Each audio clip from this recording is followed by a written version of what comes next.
Seorang laki-laki ditemukan tidak bernyawa setelah dilaporkan hilang oleh keluarganya. Jasadnya didapatkan dalam keadaan terpisah-pisah dalam sebuah unit apartemen.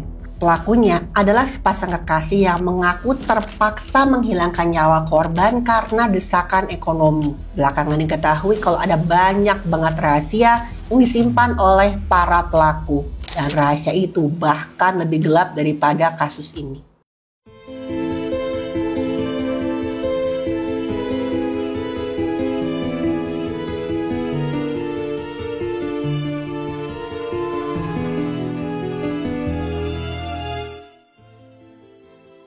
Halo, saya Dr. Stefani.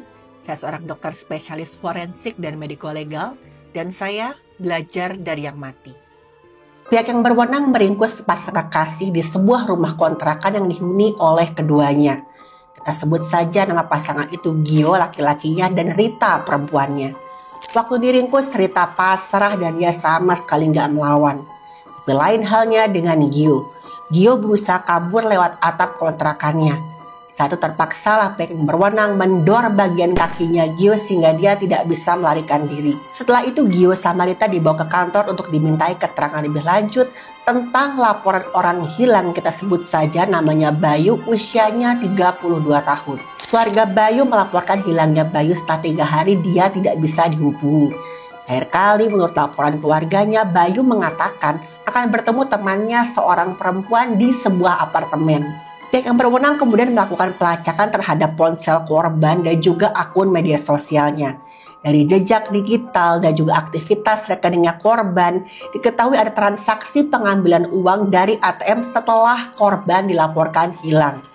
Ketika ditelusuri lagi, CCTV ATM menunjukkan bahwa para pelaku menggunakan kartu ATM milik korban dan memakai masker juga jaket untuk menyamarkan identitas mereka. Pihak yang berwenang juga mengetahui nih kalau terakhir kali Bayu menginap di sebuah apartemen. CCTV apartemen menunjukkan memang saat itu korban bertemu dengan seorang perempuan yaitu Rita. Dan setelah itu Bayu gak kelihatan lagi. Selang beberapa saat terlihat Rita keluar dari apartemen bersama Gio yang membawa sebuah tas koper yang besar. Pihak yang berwenang melakukan pencocokan identitas serta lokasi Gio juga Rita. Akhirnya mereka menggerebek keduanya di sebuah rumah kontrakan.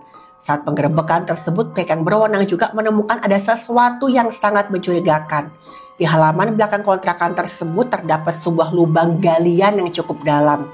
Nah, untuk apa nih lubang galian itu? Pihak yang berwenang sempat curiga kalau Rita sama Gio sudah menghilangkan nyawa Bayu dan mencoba untuk menguburnya. Tapi waktu dilakukan pemeriksaan di rumah kontrakan itu sama sekali nggak ada jasadnya Bayu. Ada beberapa barang milik Rita dan juga Gio yang diduga kuat mereka beli dengan menggunakan uang dari rekening tabungannya Bayu. Pada akhirnya Rita sama Gio pun dimintai keterangan tentang hilangnya Bayu. Masalahnya saat itu Gio nggak ingin buka mulut, dia hanya diam. Dia mengaku nggak tahu apa-apa. Tapi di sisi lain Rita malah dengan pasrah memberikan semua keterangan tentang kasus ini. Dan benar aja dugaan awal dari pihak yang berwenang. Karena menurut keterangannya Rita, dia sama Gio sudah menghilangkan nyawanya Bayu. Selain menghilangkan nyawanya, mereka juga coba menutupi jejak kejahatan mereka dengan memisah-misahkan tubuh Bayu jadi beberapa bagian. Udah pasti pihak yang berwenang sangat kaget dengan pengakuan mereka. Rita juga mengatakan kalau potongan-potongan tubuh itu awalnya ingin mereka kubur di rumah kontrakan mereka supaya nggak ketahuan. Tapi mereka keburu digerebek oleh pihak yang berwenang. Dan sekarang menurut pengakuannya Rita dan juga Gio, jasad Bayu masih berada disimpan di sebuah unit apartemen. Bukan di tempat pertama kali Rita sama Bayu bertemu, tapi di apartemen lain yang lokasinya cukup jauh. Teman-teman ingat nggak di awal tadi? Hasil rekaman CCTV menunjukkan setelah masuk ke sebuah apartemen bersama Rita, Bayu nggak kelihatan keluar lagi. Selain itu juga ada rekaman Rita keluar dari apartemen bersama dengan Gio yang membawa sebuah koper besar. Dan saat itu memang Bayu sudah dihilangkan nyawanya oleh Rita dan juga Gio. Dan jasad Bayu ada di dalam koper besar itu dalam keadaan sudah terpisah-pisah. Dengan cepat, tim yang melakukan penggeledahan pun pergi ke lokasi. Awalnya saat pintu apartemen dibuka, petugas pihak berwenang mencium ada bau busuk yang agak samar-samar. Mereka langsung mencari sumber bau tersebut dan melihat di dekat jendela apartemen ada 2 koper besar dan 1 ransel yang disusun dengan rapi. Ketika resleting dibuka, dalam koper tersebut terdapat potongan-potongan tubuh manusia yang diduga adalah miliknya Bayu. Pihak yang berwenang pun langsung memanggil pihak forensik untuk melakukan pemeriksaan. Menurut keterangan tim forensik, kondisi tubuh korban telah dipisah menjadi 11 bagian dan setiap bagian dibungkus dengan kantong plastik. Di koper pertama ditemukan ada kedua kaki korban dari bagian paha hingga pergelangan. Ada juga potongan punggung bagian bawah, lengan kiri dan lengan kanan. Di koper kedua berisi bagian dada, potongan pinggul dan punggung atas, juga kepala korban yang dibungkus dengan 2 lapis plastik. Sementara itu dalam sebuah ransel ditemukan ada potongan tulang belakang yang telah dipisahkan jadi beberapa bagian. Pihak yang berwenang menduga kalau pelaku tampaknya sudah memperhitungkan cara membungkus jasad agar gak langsung menimbulkan bau tajam dan juga agar lebih mudah dibawa. Yang mencurigakan adalah semua potongan tersebut dalam keadaan yang bersih, menunjukkan bahwa tubuh korban kemungkinan sudah dibersihkan oleh pelaku setelah bagian tubuhnya dipisah-pisahkan. Selain potongan tubuh tersebut, pihak yang berwenang juga menemukan ada bubuk kopi ditaburkan di sekitar koper. Semprotan parfum menyebar ke seling tempat tidur. Dinding kamar baru dicat ulang menutupi bekas bercak cairan tubuh. Semuanya menunjukkan kalau pelaku berusaha menghilangkan jejak kejahatannya tadi. Akhirnya, semua temuan ini pun dibawa untuk dilakukan pemeriksaan lebih lanjut, terutama untuk memastikan identitas milik potongan tubuh tersebut. Setelah dilakukan identifikasi dengan sidik jari, ternyata benar potongan tubuh itu adalah milik Bayu. Saat Rita diinterogasi lebih lanjut terkait apa alasannya melakukan hal keji itu, Rita berkata, "Saya terpaksa melakukannya. Saya dan Gio hanya ingin mendapatkan uang agar kami bisa hidup tenang, gak terus-menerus terhimpit ekonomi, dan juga supaya saya sama Gio bisa menikah." Rita mengaku kalau dia sama Gio melakukan hal ini karena masalah ekonomi. Setelah ditelusuri, ternyata diketahui kalau Rita sama Gio ini bukan suami istri. Mereka pacaran tapi sudah tinggal sama-sama. Rita sama Gio nggak punya pekerjaan tetap. Beberapa kali mereka mencoba usaha bisnis tapi hasilnya nggak sesuai dengan harapan. Ini membuat mereka kesulitan untuk menutupi kebutuhan sehari-hari mereka. Karena frustasi, akhirnya Rita sama Gio pun membuat rencana untuk mendapatkan sejumlah uang dengan cara melakukan penipuan. Mereka akan mencari target korban di aplikasi Kencan. Rita diminta membuat akun dengan foto serta deskripsi akun yang menarik. Rencananya nanti setelah mereka mendapatkan korban yang tertarik sama Rita, Rita akan mengajak korban itu berkencan di sebuah tempat yang tersembunyi. Saat itulah Gio yang bertindak sebagai eksekutor utama akan memeras korbannya. Singkat cerita, akhirnya mereka bertemu dengan Bayu. Mereka pun akhirnya cepat dekat sama Bayu sampai Bayu percaya sama si Rita karena keahlian Rita dalam merayu. Waktu itu sebenarnya teman-teman diketahui Bayu mengaku kalau dia sudah menikah. Tapi Rita terus-terusan merayu, mengatakan dia nggak peduli dengan status Bayu karena Rita terlanjur sayang sama Bayu. Rita bilang dia tetap menginginkan Bayu walaupun Bayu sudah berkeluarga. Padahal nih, sebenarnya saat itu Rita sama Gio melihat Bayu sebagai target yang tepat. Pertama, udah pasti Bayu gak akan terbuka ke publik soal hubungannya dengan Rita. Dan kalaupun Bayu hilang, orang akan sulit melacak Bayu karena tadi hubungan Bayu sama Rita itu rahasia. Gio dan Rita pun merencanakan aksi mereka dengan sangat-sangat detail. Mereka juga menyewa sebuah rumah kontrakan untuk persiapan aksi keji mereka. Akhirnya Bayu pun setuju nih waktu Rita mengajak Bayu berkencan di sebuah apartemen. Waktu itu dalam pikirannya Bayu ia hanya akan bersenang-senang dengan Rita. Bagi Bayu hubungannya sama Rita mungkin hanya sekedar selingan. Ia gak menyangka bahwa saat itu dia sudah masuk ke jebakan maut dari Rita dan juga Gio. Akhirnya Bayu sama Rita pun bertemu di sebuah apartemen. Mereka mengobrol dengan mesra, saling merayu sampai akhirnya pun mereka melakukan hubungan badan. Tanpa pengetahuan Bayu sebenarnya Gio sudah ada di dalam apartemen tersebut. Di sebelum Bayu datang, Gio sudah lebih dulu bersembunyi dalam kamar mandi. Asalnya saat itu Gio juga sudah membawa sebuah batu bata dan sebilah sajam. Waktu Bayu sama Rita sedang berhubungan badan, Gio keluar dari kamar mandi, dihantamkanlah tadi batu batanya ke kepala Bayu sebanyak 3 kali. Bayu langsung jatuh ke lantai, sementara Rita berlari dan masuk ke dalam kamar mandi. Sambil melihat tubuh Bayu yang tergeletak di lantai, Gio marah-marah. Dia bilang kalau dia adalah suaminya Rita. Dan Gio marah besar dan mengatakan Bayu harus membayar kesalahannya dengan sejumlah uang. Udah pasti Bayu menolak karena dia nggak tahu tentang status Rita yang merupakan istri dari orang lain. Gio pun semakin marah. Dia hujamkanlah sajamnya ke arah punggungnya Bayu. Bayu sempat teriak-teriak kesakitan, tapi dengan cepat mulutnya ditutup oleh Gio supaya suaranya nggak kedengaran keluar. Setelahnya, Gio beberapa kali menghujamkan sajamnya ke tubuh Bayu.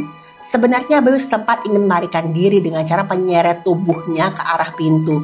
Tapi lama-kelamaan tubuhnya pun semakin melemah. Karena hantaman batu di kepalanya tadi itu sangat keras.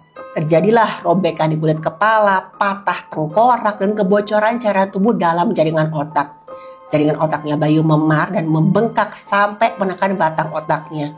Inilah yang menyebabkan Bayu semakin lama semakin lemah dan gak berdaya melawan. Saat itu Rita sempat keluar dari kamar mandi dan ditanyakan apa password handphonenya Bayu. Bayu sempat menolak, tapi saat itu Gio kembali menghujamkan sajamnya. Akibatnya terjadilah kerusakan pada pembuluh dan organ dalam tubuhnya Bayu. Bayu kehilangan cairan tubuh dalam jumlah yang besar. Terjadilah shock hipovolemik, yaitu kerusakan organ akibat kurangnya volume cairan tubuh. Hantaman di kepala juga hujaman saja membuat Bayu semakin lemah. Akhirnya dengan sisa-sisa tenaga, Bayu pun menyebutkan password handphonenya dan akhirnya Bayu pun mengembuskan napas terakhirnya. Bayu tergeletak tidak bernyawa. Setelah memastikan Bayu benar sudah nggak bernyawa, Rita sama Gio menyeret tubuh Bayu ke dalam kamar mandi dan menyimpannya di sana. Menurut pengakuannya Rita, dari password handphone tersebut akhirnya dia tahu informasi tentang tabungannya Bayu. Dia dan Gio pun langsung menguras sejumlah uang dari rekening tabungannya Bayu. Uang tersebut mereka gunakan untuk rencana mereka selanjutnya. Mereka beli makanan, sejumlah kebutuhan pribadi, bahkan sampai sepeda motor. Dan gak berhenti sampai di situ, Rita sama Gio juga membeli beberapa peralatan untuk menghilangkan jejak kejahatan yang mereka perbuat. Alat tersebut antara lain sajam yang cukup besar, parfum ruangan, bubuk kopi, kantong plastik, dan juga cat tembok. Alat-alat itu mereka beli setelah sebelum mereka menonton video untuk menghilangkan jejak kejahatan dari internet. Mereka kemudian kembali ke unit apartemen dan mulai misah-misahkan tubuhnya Bayu. Jadi Gio bertugas untuk memisahkan anggota tubuhnya Bayu. Sementara Rita membantu membersihkan cairan tubuh yang keluar dan memasukkan anggota tubuhnya kantong plastik. Total mereka membagi tubuh Bayu jadi 11 bagian. Potongan tubuh tersebut kemudian mereka cuci menggunakan sabun dan air hangat lalu dibungkus dengan plastik. Setelah itu mereka letakkan dalam satu koper yang besar. Setelah semua bagian tersebut dikemas, barulah mereka mengecat ulang dinding kamar apartemen tersebut. Mereka juga buang tuh spray, bantal, handuk bekas yang ada bercak cairan tubuhnya Bayu. Mereka juga semprot ruangan dengan parfum dan menaburkan kopi untuk menghilangkan bau busuk. Yang mereka lakukan itu sudah pasti sangat memakan waktu dan tenaga. Waktu itu Rita mengaku setiap kali merasa lelah, mereka akan beristirahat di samping tubuh Bayu yang sudah mereka hancurkan dengan sajam tadi. Dan bahkan katanya Rita, dengan tenangnya beberapa kali Gio bermain handphone di samping jasadnya Bayu. Setelah merasa cukup aman, mereka pun menyewa apartemen di tempat lain. Jasad Bayu mereka angkut dengan sebuah koper besar dan mereka bawa ke apartemen tersebut. Rita sama Gio berencana hanya sementara menyimpan jasad Bayu di sana. Sementara di apartemen kedua mereka sempat membagi potongan tubuhnya Bayu jadi beberapa bagian, kemudian mereka pisah-pisahkan dalam koper lain dan juga ransel. Tujuannya supaya lebih mudah diambil ketika mau dikuburkan. Nah, di mana mau dikuburkannya di halaman belakang rumah kontrakan mereka. Tapi saat itu mereka keburu ketahuan oleh pihak yang berwenang. Berita tentang kasus ini pun langsung menyebar luas dengan sangat cepat. Banyak banget orang yang mengutuk aksi kejamnya Rita dan juga Gio. Tapi ternyata teman-teman, terungkaplah ada satu fakta baru yang membuat banyak orang bertambah marah dan menghujat mereka berdua. Rita sama Gio pernah terlibat kasus perselingkuhan yang viral di media sosial. Jejak digital mereka kemudian ditelusuri oleh banyak banget orang yang penasaran. Diketahui Gio sebelumnya sudah pernah menikah dengan seorang perempuan, kita sebut saja namanya Cindy. Dari pernikahan itu mereka dikaruniai satu orang anak laki-laki. Kehidupan rumah tangga mereka bisa dikatakan berlangsung sangat tenang tanpa ada masalah yang berarti. Sampai satu hari nih Gio bertemu dengan Rita di sebuah acara kantornya. Awalnya Gio sama Rita hanya senang diskusi karena mereka memang mengidolakan ada satu orang penulis yang sama. Tapi seiring waktu hubungan mereka berdua semakin dekat dan akhirnya sudah bisa ditebak mereka berselingkuh. Ketika Cindy mengetahui hal ini, udah pasti Cindy marah besar. Tapi Gio sama Rita sama sekali gak merasa bersalah. Dengan tenangnya Gio keluar dari rumah dan tinggal bersama dengan Rita di sebuah hotel. Bahkan ya teman-teman, Gio pernah mengajak anaknya untuk menginap di hotel tersebut bersama Rita. Cindy yang marah akhirnya memviralkan apa yang mereka lakukan di akun media sosialnya. Cindy juga menggugat cerai Gio dan mengambil hak asuh anak mereka. Gio sama sekali gak merasa bersalah apalagi kehilangan. Malahan Gio merasa lebih luasa bisa berhubungan dengan Rita. Dan ketika kasus penghilangan nyawa bayi menyebar luas, warganet kembali memviralkan postingan Cindy tentang perselingkuhan Gio dan Rita. Di salah satu postingan ada yang menceritakan saat Gio sama Rita mengajak anak Gio menginap di hotel. Waktu itu Cindy kebingungan mencari keberadaan anaknya. Dan dengan tenangnya Gio berkata kalau anak mereka aman bersama dirinya dan juga Rita di sebuah hotel. Hati Cindy sebagai seorang ibu sangat hancur. Bersatu Rita sama Gio sama sekali gak peduli. Rita sama sekali gak merasa bersalah. Dia malah mengejek Cindy sebagai pihak yang dia anggap sudah kalah. Ada tangkapan layar yang menunjukkan Rita pernah mengirim chat ke Cindy yang katanya, "Kamu sekarang sedih ya? Dia lebih milih saya daripada kamu. Asal kamu tahu, sekarang kamu bisa tinggal bersama seperti suami istri." Banyak yang kemudian mengaitkan perselingkuhan Rita sama Gio dengan perbuatan mereka. Banyak yang bilang kalau ini adalah ganjaran atas apa yang sudah mereka lakukan pada Cindy. Jelas, pada akhirnya Rita sama Gio harus mempertanggungjawabkan perbuatan mereka di depan hukum. Rita sama Gio dituntut dengan pasal berlapis yang cukup berat, antaranya tentang penghilangan nyawa secara berencana, penganiayaan berat, dan juga pencurian dengan kekerasan yang menyebabkan korbannya meninggal dunia. Dalam ruang sidang, Rita sama Gio kelihatan pasrah, seperti dua orang yang tahu kalau mereka sudah gak bisa lagi lari dari hukuman. Rita sama Gio pun dituntut untuk menjalani hukuman yang paling maksimal. Alasannya sudah jelas, mereka terkena pasal berlapis. Penghilangan nyawa yang dilakukan dengan perencanaan yang matang. Mereka menggunakan kekerasan yang gak biasa. Korban dihilangkan nyawanya, dipisahkan tubuhnya, dan hartanya dirampas. Sama sekali ditemukan faktor yang meringankan. Dalam pembelaannya, tim kuasa hukumnya Rita mencoba mengatakan bahwa klien mereka hanya ikut-ikutan, bukan eksekutor utama. Bisa jadi saat itu Rita dipengaruhi oleh Gio. Pada rekaman CCTV, bukti transaksi dan kesaksian Rita sendiri akhirnya menunjukkan kalau Rita memang memancing korban untuk bertemu.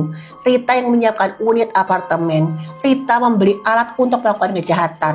Dan bahkan dia juga membantu memisah-misahkan jasadnya Bayu. Ini yang menyebabkan pada akhirnya Gio sama Rita pun tetap dijatuhi hukuman yang paling maksimal. Keluarga korban alias keluarganya Bayu yang datang jauh dari luar kota menangis ketika vonis dibacakan. Mereka merasa lega karena para pelaku mendapat hukuman yang setimpal dengan perbuatannya mereka. Mungkin orang tua Bayu gak bisa menyelamatkan anak mereka, tapi setidaknya mereka sudah berhasil mendapatkan keadilan untuk Bayu. Teman-teman, jangan mudah terpesona dengan wajah ramah atau kata-kata manis. Kadang niat jahat sering kali datang dengan pembungkus yang sangat indah. Sekali kita menutup mata dari hal-hal yang terasa janggal, kita beri space atau ruang bagi bahaya untuk tumbuh dengan diam-diam. Saya pesan hati-hati banget dengan siapa kita bertemu, apa yang kita bagi, dan kemana kaki kita akan melangkah. Karena gak semua ajakan itu membawa kita ke arah yang benar. Dan ingat, kita sekarang hidup di zaman di mana kejahatan bisa disiapkan lewat aplikasi dan dijalankan lewat senyum yang sopan. Maka saya pesan jangan biarkan logika kalah oleh rasa nyaman yang belum tentu aman. Waspada bukan berarti curiga sama semua orang, tapi tahu kapan harus menjaga diri sendiri. Karena seringkali satu keputusan yang keliru bisa mengubah hidup kita atau malah mengakhirinya.